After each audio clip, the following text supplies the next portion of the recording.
Welcome back to Major Intonio's presentation of Napoleon's Marshals by R.P. Dunn-Pattison. Chapter 26, Prince Joseph Poniatowski, Marshal. Joseph Poniatowski, the nephew of King Stanislaus, the erstwhile lover of Catherine II of Russia, was born in 1762 before his uncle had been raised to the kingly rank. Like all Poles of noble birth, war and war alone could offer him a profession he was able or cared to pursue, and accordingly at an early age he served his apprenticeship in arms under the banner of Austria. Returning to his native country in 1789 with the experience of several campaigns against the Turks, he was entrusted by his uncle with the organization of the Polish army.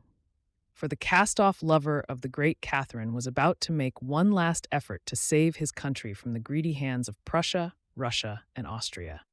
The great kingdom of Poland had fallen on evil days. She had no fortresses, no navy, no roads, no arsenals, no revenue, and no real standing army, while the king was elected by a diet of nobles who thought more of foreign gold than of patriotism. The single vote of one member of this diet could bring all business to a standstill. King Stanislaus' reforms were wise, but they came too late. The kingship was to become hereditary. The liberum veto, whereby business was paralyzed, was abolished, and a standing army was to be raised. But it suited none of her great neighbors to see Poland organizing herself into a modern state.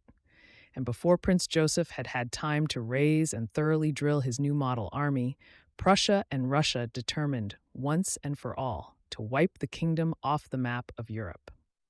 In 1792, Prince Joseph found himself at the head of his new levies, opposed by the trained troops of those countries.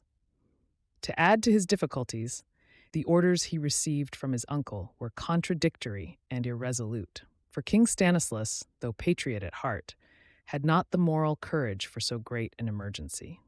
The new Polish troops gained some minor successes, but before the immense array of enemies the king's heart failed him, and he signed the Convention of Targowitz, which foreshadowed the dismemberment of his country.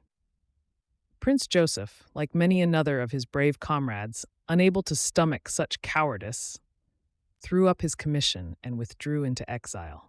In 1794, Poland suddenly flew to arms at the command of the great-hearted Kosciuszko, and Prince Joseph, keen soldier and patriot, gladly placed himself under the orders of his former subordinate and covered himself with glory at the siege of Warsaw. Again, however, the Polish resistance was broken down by force of numbers, and the prince, turning a deaf ear to the blandishments of emperor and Czarina alike, withdrew from public life and settled down to manage his estates near Warsaw. For 11 long years, Poland lay dismembered, but the national spirit still smoldered and broke into clear flame when in 1806, the victorious French drove the battered remains of the Prussian armies across the Vistula. But Poland was a mere pawn in the game, to be used as a means of threatening or conciliating Russia. And in spite of the high hopes of the Poles, the Treaty of Tilsit, instead of reviving the ancient kingdom, merely established a Grand Duchy of Warsaw. The emperor left DAVOUT to watch over the weaning of the state and appointed Prince Joseph to organize the national forces which were to supplement the French army of occupation. No better choice could have been made, for the prince had the necessary tact to manage the imperious DAVOUT, while his chivalrous nature, his well-known patriotism, and his experience and ability enabled him once more to accustom the Polish troops to the bit of discipline. When, in 1809, the great European conflagration forced Napoleon to leave the Grand Duchy to its fate, Prince Joseph was able to keep the Austrians in check and actually to penetrate into Galicia before the Battle of Wagram brought the war to an end. Poniatowski's campaign against Austria, glorious as it was for the Poles, was in reality the forerunner of disaster. During the campaign, the Polish troops were supported by a Russian division. To Poniatowski, the Russians, the despoilers of his country, were more hateful than the enemy, and he so distrusted them that, at the risk of having to fight them, he refused to allow them to occupy any of the captured fortresses. This suspicion was increased by the capture of a secret dispatch from the Russian commander to the Austrian Archduke, congratulating him on the victory of Razin and expressing a wish that his standards might soon be joined to the Austrian eagles. The prince at once sent the intercepted dispatch to Napoleon, who summed up the situation with the words, "I see that after all I must make war on Alexander." So, when the Grand Army assembled for the invasion of Russia, Prince Poniatowski with his Poles rejoiced at the call to arms and brought 36,000 well-disciplined and well-equipped troops to the rendezvous, while 65,000 were left to garrison the fortresses.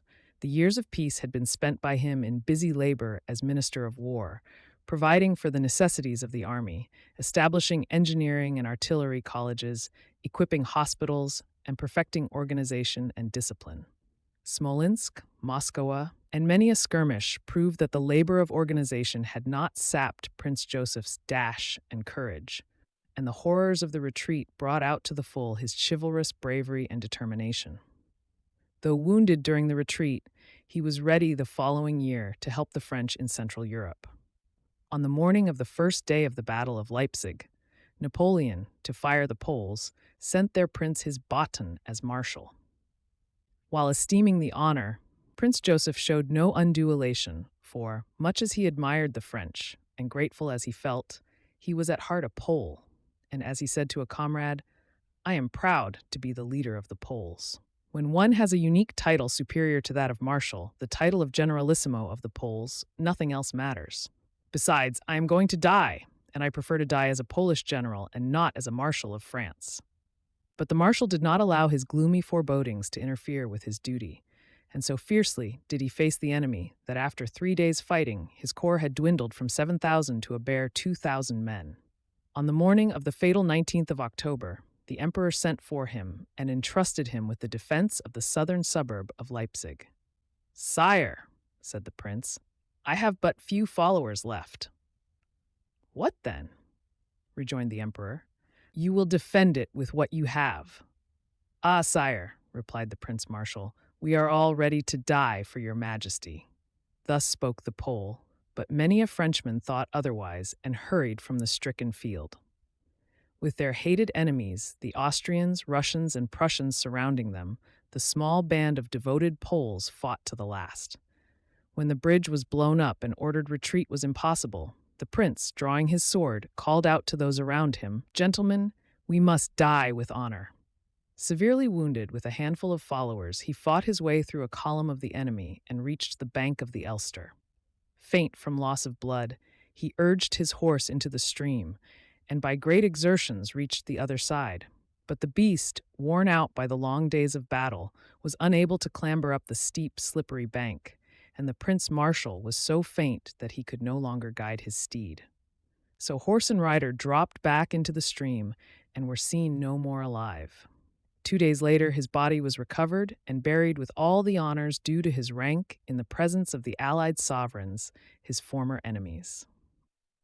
Thus passed away Prince Joseph Poniatowski, whose chivalrous courage had won for him the title of the Polish Bayard, whose life had been spent for the welfare of his country, whose high military reputation was sullied by no inglorious act, and who at the last chose death rather than surrender.